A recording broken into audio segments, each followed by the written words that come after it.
नमस्कार, मी रेणुका. तर तुम्हा सर्वांचा म्हणजे यूट्यूब चॅनलमध्ये फार फार स्वागत आहे. तर आजच्या व्हिडिओमध्ये मी तुमच्यासाठी आणखीन एकदा पोह्यापासून बनवलेली फारच रुचकर अशी नाश्त्याची रेसिपी घेऊन आलेली आहे, जी तुम्ही एकदा नक्की करून बघा, तुम्हाला फार आवडेल. मग उशीर कशाचा, चला सुरू करूया आजचा व्हिडिओ. मग ही रेसिपी बनवण्यासाठी मी इथे 1 कप पोहे घेतलेले आहेत. तर सर्वात आधी आपल्याला याच्यामध्ये अर्धा कप पाणी घालायचं आहे आणि हे पोहे आता स्वच्छ धुवून घ्यायचे आहेत आणि यामधील सगळे पाणी काढून टाकायचं आहे. आणि हे पोहे आता 5 मिनिटापर्यंत असेच भिजण्यासाठी ठेवून द्यायचे आहे. तर आता इथे 5 मिनिट झालेले आहेत आणि हे पोहे आता व्यवस्थित भिजले आहेत. त्यानंतर हे पोहे आपल्याला एका बाउलमध्ये घालायचे आहे आणि यामध्ये बाकीचे साहित्य घालायचे आहेत. तर सर्वात आधी आपल्याला याच्यामध्ये एक बारीक चिरलेला कांदा घालायचा आहे. मग आपल्याला याच्यामध्ये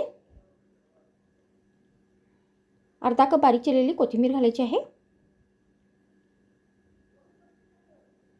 त्यानंतर यामध्ये आपल्याला 1 चमचा जिरे घालायचे आहे.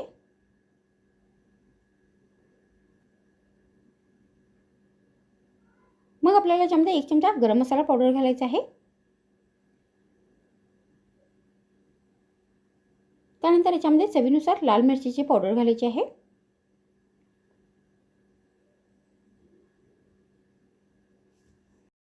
मग यामध्ये आपल्याला अर्धा चमचा हळदीची पावडर घालायची आहे. त्यानंतर चवीनुसार मीठ घालायचं आहे. मग आपल्याला याच्यामध्ये अर्धा कप तांदळाचे पीठ घालायचे आहे. तर मी इथे तांदळाच्या पिठाचा वापर केलेला आहे, तर तुम्ही इथे बेसन पण घालू शकता. त्यानंतर मी इथे 1 बटाटा किसून घेतलेला आहे. तर आपल्याला 1 बटाटा किसून घ्यायचा आहे आणि हा स्वच्छ धुवून या सर्व साहित्यामध्ये घालायचा आहे. तर तुम्ही याच्यामध्ये आणखीन पण भाज्या घालू शकता. त्यानंतर आता आपल्याला हे सगळे साहित्य व्यवस्थित मिक्स करायचे आहेत आणि यामध्ये थोडे थोडे पाणी घालून या रेसिपीसाठी हा डो बनवून घ्यायचा आहे.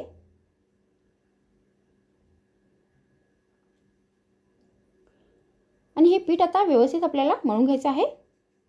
तर घटसर हे पीठ मळून घ्यायचं आहे.